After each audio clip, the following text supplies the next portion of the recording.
Welcome to Paradise Travel. Where do you want to go for your next vacation? Polynesia? Maldives? Or Canada? Or do you prefer California? Or maybe Scotland? Ooh, look at those colors, they're gorgeous. Let's see how we build that slide deck. I want a carousel with 5 images, so I built a slide deck with 5 slides. On every slide, I made sure that a different photo was put at the center, while the other photos were pushed to the sides. One important thing to keep in mind is that the ordering must be consistent across all slides. That means, for example, on slide 4, Scotland is at the immediate left of California. And so that means that on all slides, Scotland must be at the immediate left of California. This is the case, for example, on slide 5, Scotland, then California. On slide 2, where California is at the extreme left of the slide, I push Scotland to the extreme right. And once this is done, you just need to select all the slides, go to the Transition tab, and select the Morph transition. The Morph transition is a transition between two slides where PowerPoint will try to animate and transition the objects one by one. And that alone does 80% of the magic. But I've got a few tips for you. Tip number 1, use guides. You will quickly realize that aligning your photos across all slides is a challenge. To make your life easier, you can create guides and then simply align the photos against the guides. To create a guide, just right-click on the slide, go to Guides, and then you can create a vertical or horizontal guide, and then you can just move a guide by just dragging it.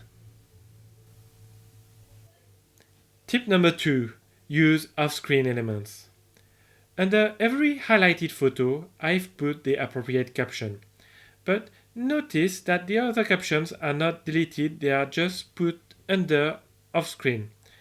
And so that means that the Morph transition will animate the entrance and exit of those texts from where they are hidden. Tip number 3, hyperlinks. How can you make sure that whenever you click on a photo, PowerPoint will take you to the right slide? It's simple. Click on a photo, just hit the Command K or Control K shortcut, and you have the Edit Hyperlink dialog that opens. And then you go to the This Document tab and select the right target slide and click on OK. Tip number 4, background colors. Remember what we said about carousels and emotions? And I wanted to give the user some extra emotion when they clicked on an image and not just have the image they clicked on appear but bigger. So I chose to recall the color palette of the image in the background to make an immersive and wholesome atmosphere. And PowerPoint is able to morph the background colors from one slide to the other. And to create a gradient like this, you just right-click on the background, select Format Background, you can select Gradient Fill, and then you can add gradient stops with the color of your choice.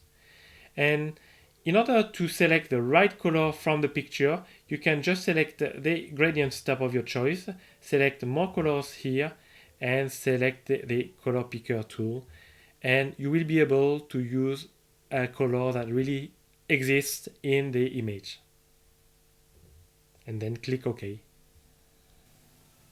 Tip number 5, text color harmony. To make sure that the color of the text is in harmony with the rest of the slide, just make sure that the color of the text is a color that is present in the picture.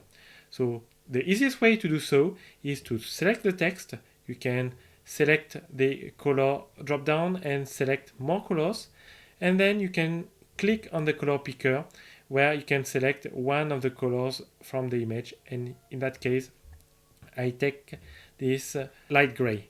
And so this is how you make a text in harmony with the rest of the picture. And that's it for today. The example I used was a bit specific, but I hope you found some useful techniques that you can use in your own presentations. And what about you? Are you planning to make a carousel in PowerPoint now? Are you already using carousels? Let me know all of this in the comment section. And let me know what future videos you'd like to see. And again, if you liked the video, press the like button, subscribe, and activate notifications. See you next week for more PowerPoint fun. Bye bye!